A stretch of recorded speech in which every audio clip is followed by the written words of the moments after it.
मिलेगी। ये लोग मीडिया आज बंद है इस पर, कोरोना पे कार्यक्रम करते हैं मगर संतों की हत्या हो गई। और भारत में जहां पे 80% आचार्य विक्रमादित्य, 80% हमारी आबादी हिंदू है, 80% आबादी सनातन धर्म को मानती है। यहां पे हिंदू होना, गेरुआ पहनना पाप हो गया है। मैं पूछता हूं और पूछता है भारत आज कि आज अगर कोई मौलवियों या पौधरियों को इस तरह मारता तो फिर क्या लोग शांत होते? तो क्या होता पूरे देश के अंदर? एंटोनिया माइनो बचा देते, क्या क्या नहीं चला दिया। इटली वाली सोनिया गांधी चुप रहती। मैं पूछता हूं अगर कोई पादरियों की हत्या करता प्रमोद कृष्णन, तो आपकी पार्टी, आप अपने आप को आचार्य कहते हैं, आपकी पार्टी और आपके पार्टी के रोम से आए हुए इटली वाली सोनिया गांधी चुप नहीं रहती। आज वो चुप है, मन ही मन में मुझे लगता है वो खुश है। बिल्कुल वो खुश है कि संतों को सड़कों पे मारा गया, जहां पे उनकी सरकार है। रिपोर्ट भेजेगी वो इटली में रिपोर्ट भेजेगी। मैं बोल रहा हूं वो इटली में रिपोर्ट भेजेगी। देखिए जहां पे मैंने एक सरकार बना ली वहां पे हिंदू संतों को मैं मरवा रही हूं और वहां से वाहवाही मिलेगी उसको विक्रमादित्य की। वाह बेटा वाह, बहुत अच्छा किया सोनिया गांधी, एंटोनिया माइनो। शर्म आनी चाहिए इन लोगों को। क्या उनको लगता है यही हिंदू चुप रहेंगे? आज बता दीजिए प्रमोद कृष्णन को, क्या हिंदू चुप रहेंगे? बोलने का टाइम आ गया है। बिल्कुल हिंदू चुप रहने वाला नहीं है भारत। बता दीजिए क्या आज हिंदू समाज चुप रहेगी? बिल्कुल अर्णव भाई, बिल्कुल हिंदू समाज चुप रहने वाला नहीं है। अब समय आ गया है कि हर व्यक्ति। नमस्कार दोस्तों, जय हिंद। मेरा नाम अखिलेश है और मैं फिर हाजिर हूं अपने चैनल द मेरे विचार के साथ। अर्णव गोस्वामी वर्सेस कांग्रेस कल रात से ही बड़ा अजीब सा चल रहा है। ये चल तो काफ़ी सालों से रहा है, लेकिन अभी फिलहाल इसने कल रात से एक नया तूल पकड़ा है। अर्णव गोस्वामी वर्सेस कांग्रेस। अर्णव गोस्वामी के बारे में बात करने से पहले जिस तरीके से मीडिया में और सब जगह ये बातें चल रही हैं कि कांग्रेस ने अर्णव गोस्वामी पर अटैक करवाया है जब वो अपने ऑफिस से घर जा रहे थे अपनी पत्नी के साथ, तब। अर्णव गोस्वामी के ऊपर बात करने से पहले हम कुछ चीज़ें एक बार डिस्कस कर लेते हैं कि आखिर अर्णव गोस्वामी ने अपना करियर या अपनी जर्नी जो है जर्नलिज्म के अंदर किस तरीके से शुरुआत की थी। वैसे ही अर्णव गोस्वामी ने वैसे ही शुरू किया जैसे देश के कई बड़े पत्रकारों ने एनडीटीवी के साथ अपना जर्नलिज्म शुरू किया था। एनडीटीवी डीडीसी न्यूज़ के डीडी न्यूज़ की तरह ही बोरिंग न्यूज़ पेश करता था। उसकी वजह से अर्णव गोस्वामी बोर हो चुके थे, तो उन्होंने उसके बाद एनडीटीवी को छोड़ दिया। वो अपना फॉर्मेट शो बिजनेस की तरह चलाना चाहते थे। अमेरिका का एक न्यूज़ मीडिया हाउस है फॉक्स न्यूज़ का फॉर्मेट, जिसमें क्या होता है छोटी छोटी खिड़कियों में 20-25 लोग इकट्ठे होते हैं और एक ही मुद्दे पर बहस करते हैं। वो फॉर्मेट अर्णव गोस्वामी भारत के अंदर लेके आए। उन्होंने टाइम्स नाउ ज्वाइन किया और उनका एक बहुत पॉपुलर शो हुआ करता था टाइम्स नाउ में, जो 1 घंटा आया करता था शाम को 9 बजे। उसका नाम था न्यूज़ आवर। अगर किसी को पता नहीं हो तो मैं बता दूं कि जो फॉक्स न्यूज़ है वो अमेरिका का एक मीडिया हाउस है। अभी हाल ही में आपने जिस तरीके से देखा कि अर्णव गोस्वामी जो है हमेशा से किस तरीके से अटैक करते रहे हैं कांग्रेस के ऊपर। जब कांग्रेस की सरकार थी 2014 से पहले, यूपीए की सरकार थी, तब अर्णव गोस्वामी इकलौते ऐसे आदमी थे जो कांग्रेस के ऊपर अटैक कर रहे थे उस वक्त, क्योंकि कांग्रेस जो है उस वक्त घोटालों पर घोटाले कर रही थी और घोटालों से जनता को आहत हो रही थी। तो जनता अर्णव गोस्वामी को एक तरीके से रिप्रेजेंट के रूप में देख रही थी कि वो कोई तो है जो हमारी बात सुन रहा है और हमारी बात सरकार के खिलाफ बोल रहा है या हमारी बात रख रहा है।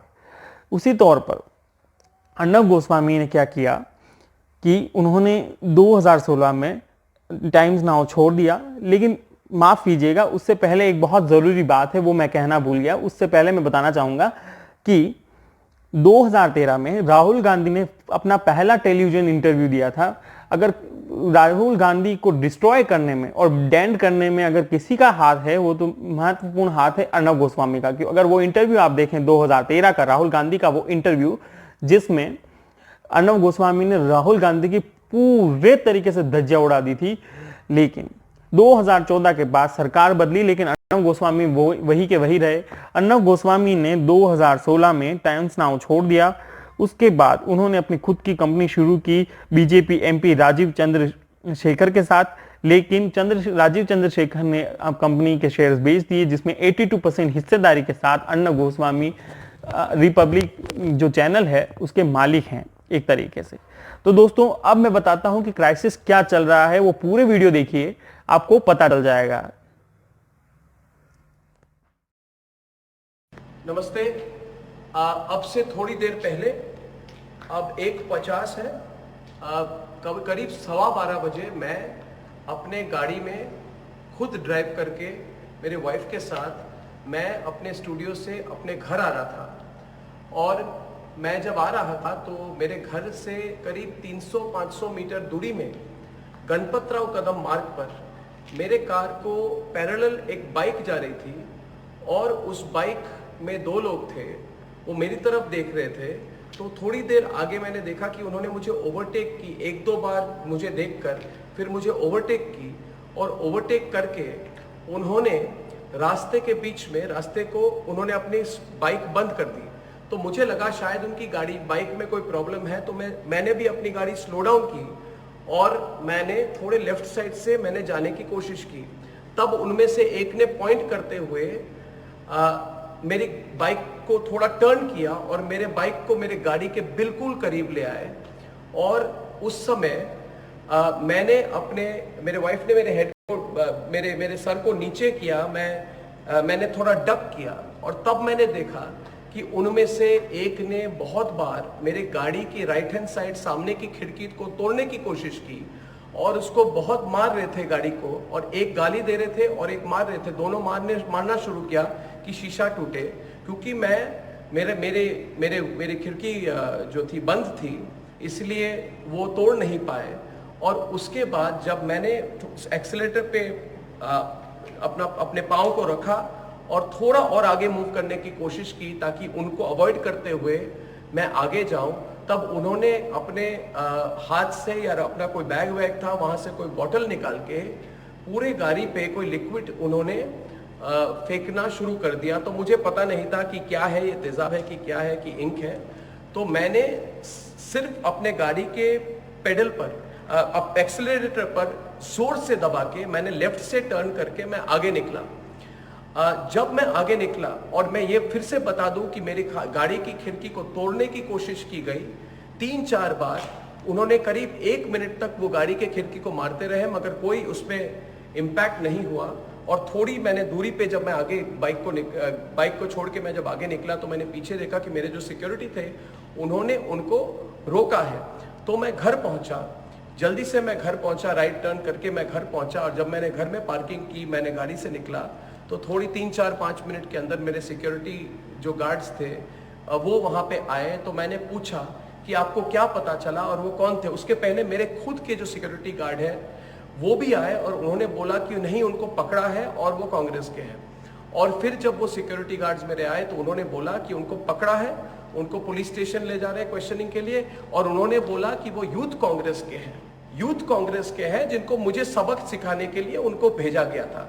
तो फिर ये कांग्रेस के वर्कर्स को पुलिस स्टेशन ले गए। और मैं आज खुलकर, आप सबको पता है कि मैंने सोनिया गांधी पर सीधे और तीखे सवाल रखे हुए हैं, तो मैं आज खुलकर आज मैं सोनिया गांधी को कहना चाहता हूं कि आप और आपकी सारी परिवार सबसे कायर है, डरपोक है, जो आपको लगा कि मुझ पे और मेरे वाइफ पर आप अटैक कर सकते हैं मुंबई के बीच सड़क में। तो करिए आप अटैक, आप जितना करना चाहिए आप करिए, आप अपने गुंडों को लाइए, अपने गुंडों के फौज को लाइए। मैंने तो आज टीवी पे बोल दिया है कि मैं आपसे नहीं डरता। मैं तो और सवाल पूछूंगा आप पर, आपके घोटाले पर पूछूंगा मैं, और आपने जो किया है, जो आप चुप्पी साधी हुई है आपने पालघर के केस पे जहां पे संतों को मारा गया, उस पर भी मैं सवाल उठाऊंगा। आप कुछ भी करें। और मैं सारे दर्शकों को और एक बात बता दूं कि आपको सबको पता है कि 5 राज्यों में आज मेरे खिलाफ इन्होंने पता नहीं कितने दर्जनों केस फाइल किए हैं, और उन्होंने कहा है कि मेरी गिरफ्तारी होनी चाहिए। मैंने आज बोला अपने प्रोग्राम कर, मैं अपने स्टूडियो में बैठा हुआ हूं, सोनिया गांधी, प्रियंका वाड्रा और राहुल गांधी, मैं अपने स्टूडियो में बैठा हूं, आओ मेरी गिरफ्तारी करो, आओ गिरफ्तारी करो। और अगर मैं जब ऑफिस से घर आता हूं, घर से ऑफिस आता हूं, आप अपने गुंडों को भेज के मेरे पे अटैक करवाना चाहते हैं, करिए, मगर एक बात याद रखिए कि भारत के लोग हमारे साथ हैं, हमारे साथ हैं। मैंने आज बोला अपने प्रोग्राम कर, मैं अपने स्टूडियो में बैठा हुआ हूं, सोनिया गांधी, प्रियंका वाड्रा और राहुल गांधी, मैं अपने स्टूडियो में बैठा हूं, आओ मेरी गिरफ्तारी करो, आओ गिरफ्तारी करो। और अगर मैं जब ऑफिस से घर आता हूं, घर से ऑफिस आता हूं, आप अपने गुंडों को भेज के मेरे पे अटैक करवाना चाहते हैं, करिए, मगर एक बात याद रखिए कि भारत के लोग हमारे साथ हैं, हमारे साथ हैं। और कर लीजिए, आप किसी का कुछ नहीं बिगाड़ सकती है, आपसे कोई नहीं डरता, और सवाल और पूछेंगे लोग आपसे।